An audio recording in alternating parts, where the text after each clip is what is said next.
Hi, my name is Paul and I'm the project leader here at Hope Village in Malawi, Africa. I just wanted to say a few words about the Hope for the Nations website and hopefully encourage all you project leaders and champions who are doing such a great job in promoting the work of Hope for the Nations. I love the Hope for the Nations website. I really like the idea of raising up champions from everyday people who can make a real difference in the lives of widows and orphans all across the world. I like the fact that it's simple and easy to use, and that when you go on the front page, straight away you can see all the sorts of things that are going on in various other projects. But just like any other website, it's only going to be good if it's kept up to date and fresh. And so that means us project leaders and champions have to put in that extra effort so that people want to come and look at what's on there. At Hope Village, we've tended to use newsletters in order to let people know about what's going on here. The problem with the newsletter, though, is that you don't always know if it's being opened and your audience is very limited. What I really like about the Hope for the Nations website is that it's so quick and easy to put on an article or a comment or a photo in probably half the time it would take to do a newsletter.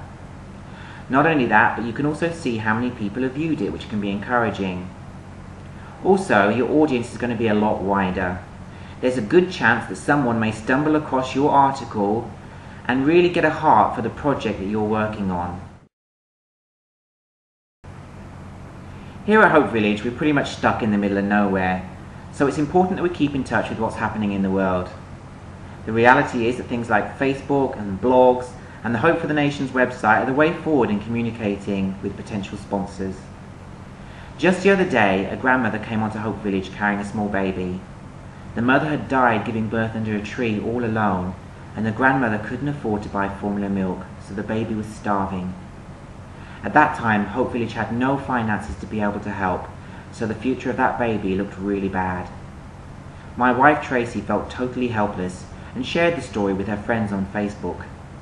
Within 1 hour, a friend had read the comment on Facebook and donated enough money for us to be able to buy all of the formula milk needed.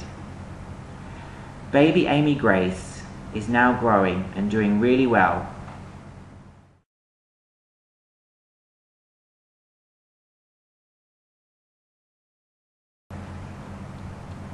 When I was young, I really wanted to learn to play the guitar. The problem was I was pretty lazy and pretty rubbish.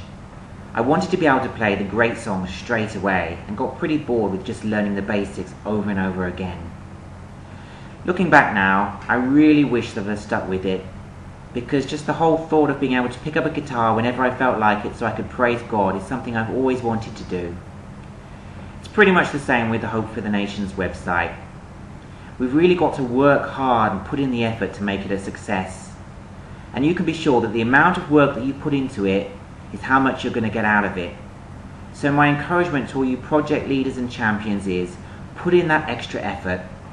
It may not seem that much is coming from it straight away, but you can guarantee, if you keep on putting in the work, then it will bear fruit.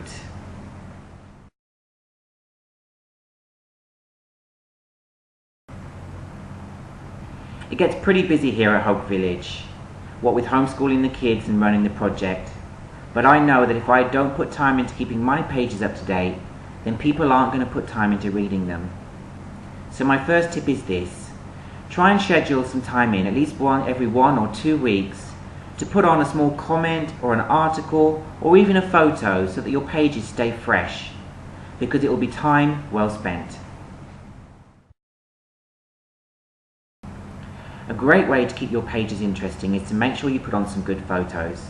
I always make sure I have a great photo to put on every time I upload an article, because people love something visual to look at. It gets a little bit boring if all you see is row on row of text, so make sure you put some photographs on.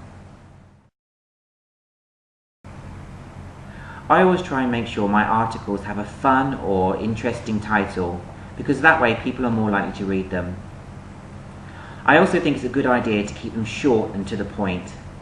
I don't know about you, but if I see rows and rows of writing, I kind of get halfway and then give up.